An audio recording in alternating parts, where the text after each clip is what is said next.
अब बाहर मुल्कों में नहीं देखते। बाहर मुल्कों में जाइए, जो क्रिकेट मैच होते हैं, कहीं दुबई में हो रहा है, कोई इंग्लैंड में हो रहा है, वहाँ तो वहाँ क्या होता है, सारे ग्राउंड में कौन बैठा होता है? इंडिया से मैच हो रहा है तो इंडियन ही होते हैं, पाकिस्तानी कोई क्यों? ये पाकिस्तानी क्यों नहीं होते? कभी गौर किया इस बात पर?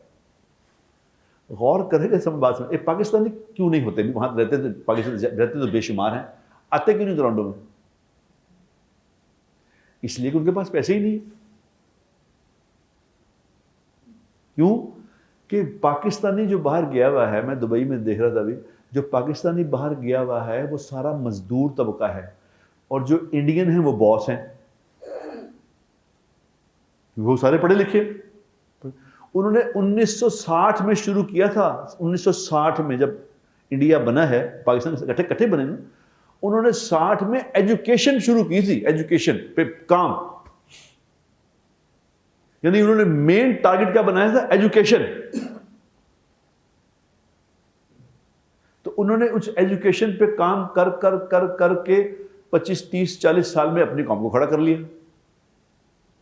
अब जब एजुकेट वो हो गए तो दुनिया में आप देखें, गूगल करके देख लें, बड़ी बड़ी पोस्टों पे जो इंडियन हैं और पाकिस्तानी सारे मजदूर, सब मजदूर, अनपढ़। दुनिया में भी मार खा गए आगे, न दीन का पता न दुनिया का पता। अब हुकूमतों के स्केड्यूल में ये बात ही नहीं होती। पाकिस्तान में तो हुकूमतें आती हैं 3-4 साल के लिए, 3-4 साल के बाद हुकूमत जाना है।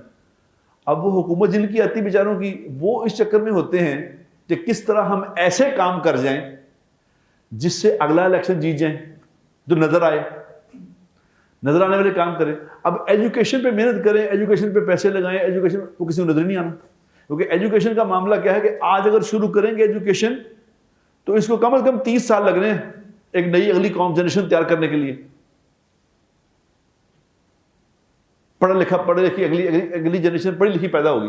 हुकूमतों की तरफ ना देखो, अपने आप को देखो, इस पे तवज्जो दो कि मेरे बच्चे जिन स्कूलों में जा रहे हैं वो क्या पढ़ रहे हैं। उन टीचरों से मिलो, जाके देखो टीचर कौन हैं, वो कैरिकुलम देखो, ये क्या पढ़ाया जा रहा है, ये क्या पढ़ रहे हैं, इससे क्या होगा।